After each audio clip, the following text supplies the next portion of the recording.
বলবো ভোট লুট করতে আসলে ভোটের আগেও আমি বলেছি 3 হাত ডান্ডা হাঁটুর মালা ভেঙে দিতে হবে। 3 হাত ডান্ডা হাঁটুর মালা ভেঙে দিতে হবে। তৃণমূলের চোর টাকা কিনে আনতে ভয় পাওয়ার কিছু নেই, এগিয়ে চলুন। আর পুলিশ যদি বেশি দালালি করে ওই বাগদা থানায় তালা লাগিয়ে দেওয়া হবে, তালা সকালে মিলে তালা লাগিয়ে দেওয়া হবে যদি বাগদা থানা বেশি দালালি করে এখানে। তাই আবার বলবো আমাদের লড়াই আর একবার দেখানোর সুযোগ এসছে আলাদা করে বাগদার মানুষের।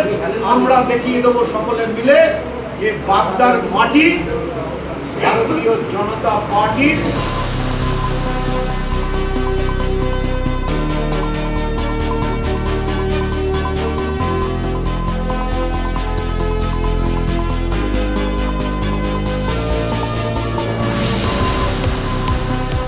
সাধারণ মানুষ থানায় কমপ্লেন করেছে যে এই ধরনের যারা প্ররোচনামূলক কাজ করছে তাদের বিরুদ্ধে ব্যবস্থা নেবার জন্য।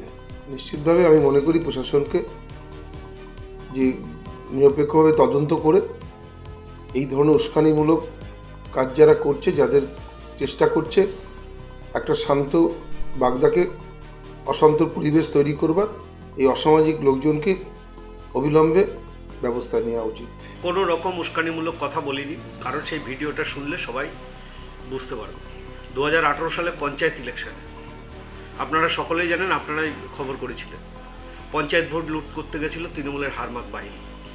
লুট করতে যাওয়ার পরে সেই গ্রামের মানুষ, সাধারণ ভোটার এবং গ্রামের মানুষ মিলে যেটা করেছিল সকলেই দেখেছেন, সকলেই জানেন। আমি সেটাকেই বলেছি যে আবার পুনরাবৃত্তি হবে, কারণ বাগদার মাটি, বাগদার মানুষ দুষ্কৃতীদের মেনে নেবে না এবং বাগদার সাধারণ মানুষ, সাধারণ ভোটার তারা তাদের যোগ্য জবাব দেবে। আর আপনি বলছেন কমপ্লেন করেছে, কমপ্লেন তৃণমূল করিয়েছে, তৃণমূল কমপ্লেন করিয়েছে, তাহলে আগে ভিডিওটা শুনতে হবে।